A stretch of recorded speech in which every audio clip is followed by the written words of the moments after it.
there's been a couple of interesting stories that have popped up and wanted to comment on them and then make a kind of a closing appeal to make sure that we're not getting our eyes off the prize. And it might be surprising what I articulate the prize to be.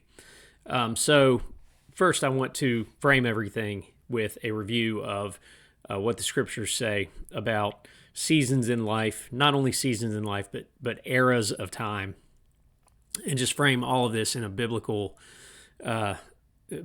lens. And we have in Ecclesiastes, in chapter 3 and verses 1 through 8, a very famous section of scripture. And there's an appointed time for everything. That's the core thesis that is being put forward here by Solomon. And then he gives examples. And they might be surprising examples to a lot of people. But when you read through them, you need to understand that each one of these things is just as fitting or just as proper in its time as the rest of them are. So there's an appointed time for everything, and there is a time for every event under heaven. A time to give birth and a time to die. A time to plant and a time to uproot what is planted. A time to kill and a time to heal. A time to tear down and a time to build up. A time to weep and a time to laugh. A time to mourn and a time to dance. A time to throw stones and a time to gather stones. A time to embrace and a time to shun embracing. A time to search and a time to give up as lost. A time to keep and a time to throw away. A time to tear apart and a time to sew together. A time to be silent and a time to speak. A time to love and a time to hate. A time for war and a time for peace. So a lot of people don't want to agree with that as a rule, but that's the biblical principle that's given to us. And there's no reason to think that this was particular only to Solomon's time or anything like that, because we're not going to discount the rest of Ecclesiastes and the wisdom and the truth that's found there, because it's a product of its time. You know, this is timeless wisdom, and so there will be a time for all these things. So keep that in mind. Now, here's a story that is both appalling and terrifying and laughable.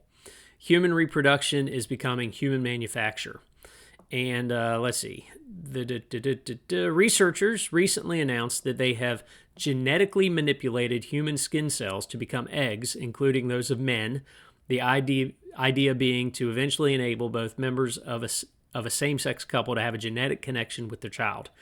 Then, after more genetic tinkering, the eggs were fertilized into embryos via in vitro fertilization. Finally, the biotechnologists monitored embryonic development until the experiment was stopped and the embryos were destroyed. So this is like Victor Frankenstein kind of stuff. This is appalling. And then you also have a section here about cloning, which people have for some time been able to clone things, basically developing a genetic twin to whatever the original was. And there was an ethical question. You could do this to sheep. You could do this to other animals. Dolly is the famous sheep that's recognized right here in the story. But then there's the ethical question. Just because we should, or just because we can, doesn't mean that we should. And so there are limits, there are ethical limits to what we ought to do. And this is not a strange thing. The idea that there are limits to every possible thing that we could do is just ingrained in human life, in human culture. Just because you could kill every living thing that you come across doesn't mean that you should kill every living thing that you come across. But there are things that you can and should kill. And in this sense, in the sense of development of scientific research and technologies, artificial intelligence is another thing that you could throw into the pot here besides, genetic tinkering and things like that. But just because we could do it doesn't mean that we should do it. And there is a time to press the limits of science forward, and there is a time to cease pressing them forward. There is a time to build up the edifices and the structures which enable this kind of scientific research, and there's a time for tearing it down. There's a time to gather stones, that is, prepare to build, to prepare to build something substantial, and there's a time to cast away stones, to get rid of all of the building blocks of continuing technologies like this. And beyond the current issue at hand and the current state of things, just temporally speaking, beyond the here and now and what it means for us, we also need to take into account the downstream repercussions for future generations. So right now, we're pushing these limits. And the question is, what is it going to produce or enable future generations to do? And especially in the hands of evil people or in the hands of godless people, people think that they're doing good by doing the scientific research. Either they have altruistic motives because they think it's good that two men could share genetic material with a child. Whatever the case may be, whatever their motives are, there are things that are just objectively wrong. And there's a time to stop it. There's a time to tear it down. There's a time to cast it away from us. There's a time to go to war over it. Now, this is going to feel like switching gears, but it's not. So we just had a bunch of November elections, and one of the big things that happened was that nationalistic jihadi Muslims have been elected into offices. One in New York, the mayor, and then another one was elected lieutenant governor in Virginia. And you see places like Dearborn, Michigan, that have already gone through this, and now New York is going to feel the pressure to go through this.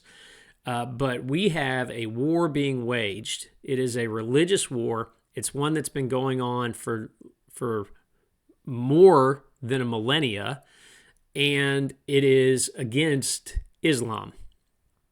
And I mean against Islam, because militant Islamists are now openly saying that they are going to institute Sharia, that non-believers are going to have to pay the tax to be allowed to be living non-believers, and that this is happening, and that they're not afraid, and that it will take place, and you can deal with it. They're posting dumb stuff to social media, saying that Christianity is a pagan religion, and that Islam is the one true religion, which is historically and rationally and logically provably false in all regards. But in any case, there is a war happening. And the first thing to do is to come to terms with the fact that there's a war happening, that right now it's on political grounds, but it's not going to stay on political grounds. But the other thing is that we also have a subset of Christians that anytime the politics turns against Christians, whenever unbelievers, non-believers, antichrist get into power, then they will, and I think that they do this for their own personal comfort, they will revert to, our kingdom is not of this world, or we can't be so earthly minded that we can't get bound up in politics, and things like the screw tape letters. C.S. Lewis wrote it as to be instructive for people. What does Satan, what do the demonic forces, what do they want to do to thwart the salvation of the world? Well, they want to get us distracted by pretty much anything and everything that we can get distracted by. And one of the things that C.S. Lewis wrote about was the issue of getting distracted by politics. And he makes a good point if he's talking about individual salvation. And that's exactly what the Screw Tape Letters is about. It's about one man's journey from unbelief to belief, and it's a wonderful book. You should read it.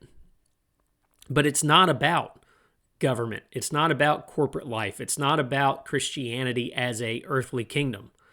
And so we shouldn't take something that C.S. Lewis, or that is true in one context, and then say that it's true in every context. So when Jesus was giving the Great Commission, he says, "All authority in heaven and on earth has been given to me. Go therefore and make disciples of all nations, baptizing them in the name of the Father and the Son and the Holy Spirit. And lo, I will be with you until the end of the age." So right now, Christ is with us. The Spirit of Christ dwells with us and within us, working through us for his glory and for the furtherance of the kingdom through the proclamation of the gospel. And there are individual tactics that we are to use in order to further that commission. And then there are generalized tactics. There are corporate or cultural tactics that we are to use. And we cannot stand behind these notions of, well, don't worry about the government, don't worry about politics, you really just need to worry about the gospel. Well, the gospel entails politics. The gospel entails obedience. The gospel entails loving your neighbor. And how do you love your neighbor? Not by being a pacifist in the midst of Islamic jihad in your nation, whether it's political jihad, whether it's physical, militant jihad, whatever tactic they use next, and they will use all their tactics. We can't sit back and say, oh, well, we're only supposed to think about heavenly things. No, part of the gospel is Jesus says, if you love me, you will obey my commandments. And what are his commandments?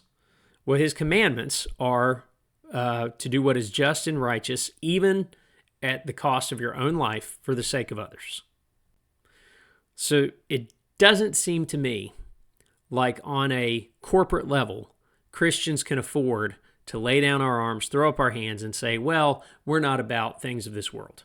Like, Christ came into this world. Jesus took on flesh, and he spoke to the religious leaders of the time. He spoke to the secular governmental leaders of the time.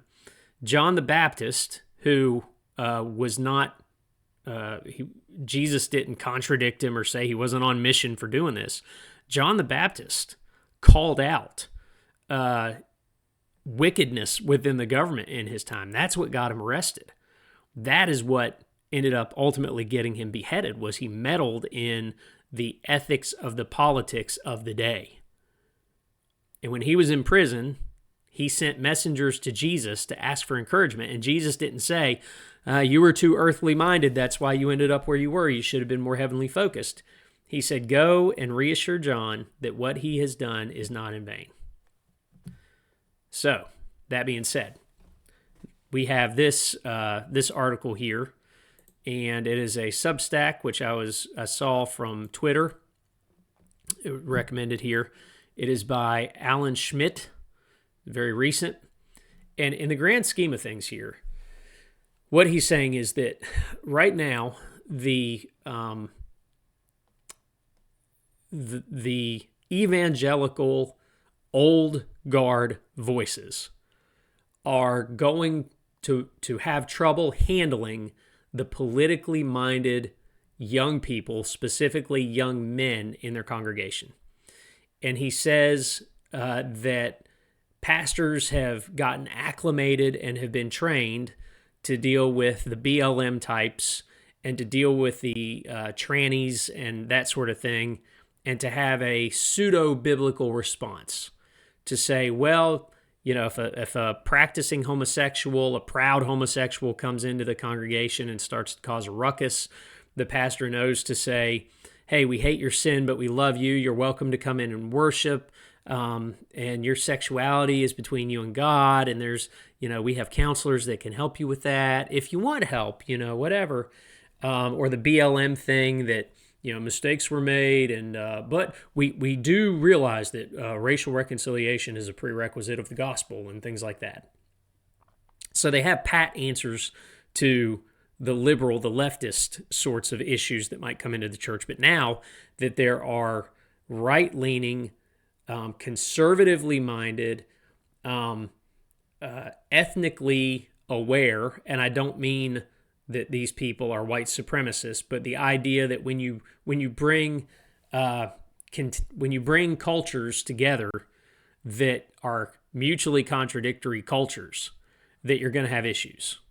And you can't have a literal melting pot unless everybody is willing to give up something that identifies them as their culture, as their ethnicity, as their heritage. And so you might have one group that's willing to give up everything about their heritage because they've been told their entire lives that what they are is evil and wrong, and they carry blood guilt and things like that from what their ancestors did. And so you might have one group that's really ready to be contrite and give up a whole lot of who they are. But you're not going to get that in all the other groups. And if you're constantly preaching to evangelicals, to to Anglo, Western, typical average white evangelicals. And I'm not even saying, that white should even be part of the mix, although it's always part of the conversation. But there are plenty of people that have different skin tones and whose heritage centuries ago came from very different continents and very different backgrounds that are currently basically part of the Anglo group. So this is not a skin tone thing. And I use ethnicity rather than race advisedly, because an ethnos, or a people group, is a people group because they have shared characteristics. So if you say one people group has to be forced to give up certain characteristics for the sake of another, and the other one doesn't have to give up a certain subset of their characteristics, and then you want to call that a melting pot, that's being disingenuous. And current evangelical leadership, what I'm calling the old guard, that's been in place since the late 90s, and the same kind of softness and the same kind of capitulation and that sort of stuff that we've seen lead to this kind of general cultural weakness of the Christian message and the Christian lifestyle, the Christian culture, the Anglo-Western Christian culture that this country, by the way, was founded upon. If we continue to follow that prerogative, then we're going to get trounced in the public square. And what, again, will that leave for our children? What are we preparing our children for? When God told David he had too much blood on his hands to build the temple, it was true that he had fought in many battles and he had a great deal of blood on his hands. But he was fighting those battles for the sake of future generations and cleaning up a mess that previous generations had never cleaned up. He consolidated a kingdom that had been being ruled by first judges who did a poor job of sustaining multi-generational holiness. And then after Saul, who was the kind of king that the people thought they needed and definitely wanted by all appearances. And David comes along and he has to do some bloody work, and he has to undergo some pain and some turmoil and some self-sacrifice. And he was obviously flawed. He didn't do everything right. He made mistakes along the way, and he repented of those mistakes. So he had humility. He celebrated and glorified God, and he prepared all of the materials that would be needed for Solomon to come in to seek God's wisdom and to build the actual framework of the empire that would last even through centuries of less than perfect and even outright wicked leadership. So David came along and he wasn't allowed to build the thing that God ultimately prescribed, but he prepared the next generation to build something that would have staying power. And then what took that apart was a return to pagan, idolatrous wickedness. So had those who followed after, had Jeroboam and or Rehoboam upheld the righteousness of God, as Solomon began with, as David conceived of, then the kingdom would have lasted much longer. But you need men who are willing to get their hands dirty when there is a time for it. Because there is a time for peace and a time for war. There is a time for building up and a time for tearing down. There is a time for planting and there is a time for uprooting that which is planted. And I think that right now we're in the time of both building something and tearing something out. We need to build a actually Christian culture, and we need to uproot the liberalism, the weeds that have been growing in America for so long, since the late 1800s, early 1900s. We need to uproot those things. And then we need to cast away whatever building blocks of militant Islam, nationalistic Islam, that have been brought in and set in place here in this country, in places like Dearborn and now in New York and beginning in Northern Virginia. We need to take those things that others have been collecting and we need to cast them out. And you can read this article. You can look at this, scienceandculture.com. Human reproduction is becoming human manufacture. This is socialmatter.substack.com. And again, it's a Substack by Alan Schmidt. You can read all this. But as much as the old guard evangelical pastors and elites are going to tell the young men, you need to be more peaceful, you need to be more Christ-like, you need to be more mealy-mouthed, you can't say those things, you can't be strong, you can't take the leadership position. As much as everybody's going to say, don't fight, we need to understand that on the personal level, yes, share the gospel, seek peace with all people so far as it depends on you. Try to reach people with, whenever they ask for a reason that is a hope within you, have a good apologetic answer ready. Not an apology, but a good, rational, coherent, biblical response ready for the hope that you have within you, the faith in Jesus Christ. But I'll just read the last part of this article, and then that'll round us out. Young, ambitious men are noticing liberalism has exhausted itself, that the end of history culminating in a slow decline into secularism is not a given. Something is happening. The old powers have become weak and insular. Their armies are undisciplined and demoralized. Their propagandists are fat and lethargic. The old king is dying and will soon be killed, either by old age or by the hand of a great man. The crown will soon lie for the taking. In the coming years, countless pastors are going to pretend the crown is not there. Then they will tell young men that the true path to humility is not to wear that crown, but to be humble and not cause a stir. They will call those men a tool of the devil for picking it up, calling it the ring of Sauron. Then they will fade into oblivion and be forgotten. We don't want to fade into oblivion, and I don't want to leave my kids a world where they are forced to fade into oblivion or convert to Islam or die. So now is the time. Begin with your local politics, expand out from there. Begin with your sphere of influence, expand out from there. Start coalitions, be co-belligerents where possible. Don't lose your grounding, don't lose your morals, don't lose your ethics. Always turn to the Bible. But remember that the personal context is not the corporate context, and that as much as we do need to be heavenly minded, there is a time to kill and a time to heal, a time to tear down and a time to build up. God bless.